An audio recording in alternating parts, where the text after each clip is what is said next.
Hi అండి. నమస్తే. Welcome to Suhasini's kitchen. నేను మీ సుహాసిని రెడ్డి. ఈరోజు మన కిచెన్‌లో ఒక హెల్తీ బ్రేక్‌ఫాస్ట్‌ని చేసి చూపించబోతున్నా. చాలా క్విక్‌గా ప్రిపేర్ చేసుకోవచ్చు. రుచి చాలా బాగుంటుంది. హెల్త్‌కి చాలా మంచిదండి. పిల్లల, పెద్దల ఎముకల దృఢత్వానికి ఇది చాలా ఉపయోగపడుతుంది. అంతేకాకుండా ఇక మనకి సమ్మర్ వచ్చేసింది. చాలా ఎండలు కూడా ఎక్కువగా ఉన్నాయి కదా! మన ఒంటికి చలువనిచ్చే ఈ బ్రేక్‌ఫాస్ట్ ఒక్కసారైతే ట్రై చేయండి. వీక్లీ 2 టైమ్స్ ఈ బ్రేక్‌ఫాస్ట్‌ని తినడం వల్ల మన బాడీలో వేడి తగ్గి మన బాడీని చల్లబరుస్తుంది. చాలా రుచిగా ఉండే ఈ బ్రేక్‌ఫాస్ట్‌ని మీరు కూడా తప్పకుండా ఒక్కసారైతే ట్రై చేయండి. దీనికోసం స్టవ్ మీద కడాయి పెట్టుకొని అందులోకి హాఫ్ కప్పు రవ్వను వేసుకోవాలి. అదేనండి గోధుమ రవ్వ, బన్సీ రవ్వ అంటాం కదా! ఆ రవ్వను వేసేసుకొని లో ఫ్లేమ్‌లో 5 నిమిషాల పాటు వేయించుకోవాలి. ఇందులోకి ఆయిల్ లేకోకుండా డ్రైగానే వేయించుకోండి.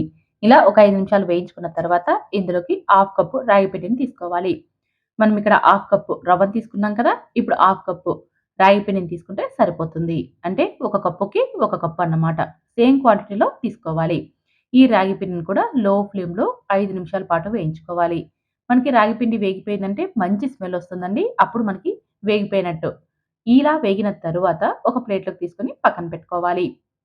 ఇప్పుడు ఇదే కడాయిలోకి కొద్దిగా నెయ్యిని వేసుకోండి. ఇక్కడ నేను నెయ్యితో తయారు చేస్తున్నాను. మీరు కావాలంటే ఆ ప్లేస్‌లో నూనెనైనా వాడుకోవచ్చు.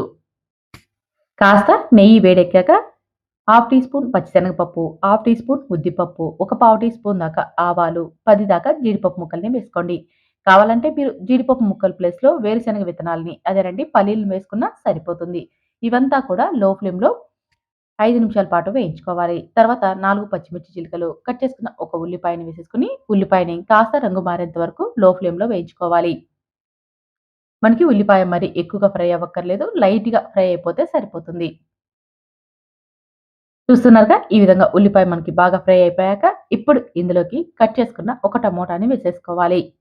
టమోటా బాగా పండినది తీసుకోండి. రుచి చాలా బాగుంటుంది. అలాగే కొద్దిగా కరివేపాకును కూడా వేసేసుకొని టమోటాని ఒక నిమిషం పాటు వేయించుకోవాలి.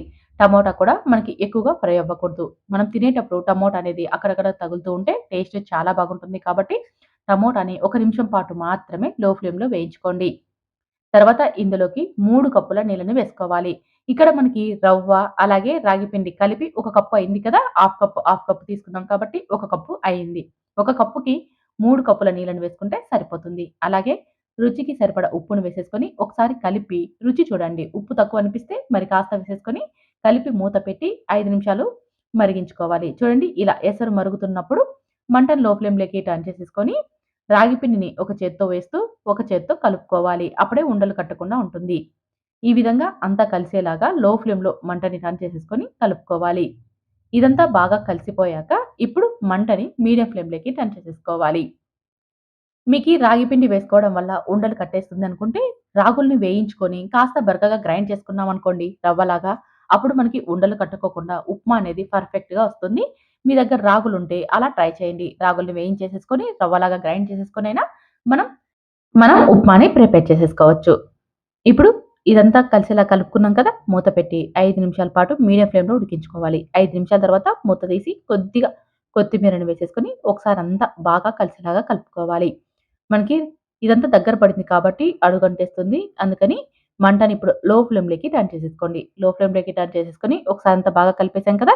ఇప్పుడు మరొకసారి మూత పెట్టేసేసి మరొక 5 నిమిషాల పాటు లో ఫ్లేమ్‌లో ఇప్పుడు ఉడికించుకోవాలి. ఇలా లో ఫ్లేమ్‌లో 5 నిమిషాలు ఉడికించుకున్నామంటే మనకి ఉప్మా రెడీ అయిపోతుందండి. చూడండి 5 నిమిషాల తర్వాత చూపిస్తున్నాను. ఉప్మా రెడీ అయిపోయింది. ఇప్పుడు మనం స్టవ్ మీద నుంచి దించి వేడి వేడిగా సర్వ్ చేసేసుకోవడమే. చాలా చాలా టేస్టీగా ఉండే రాగి ఉప్మా రెడీ అయిపోయిందండి. పిల్లల, పెద్దల ఆరోగ్యానికి చాలా మంచిది. అంతేకాకుండా ఎండలు కూడా ఎక్కువగా ఉన్నాయి కదా!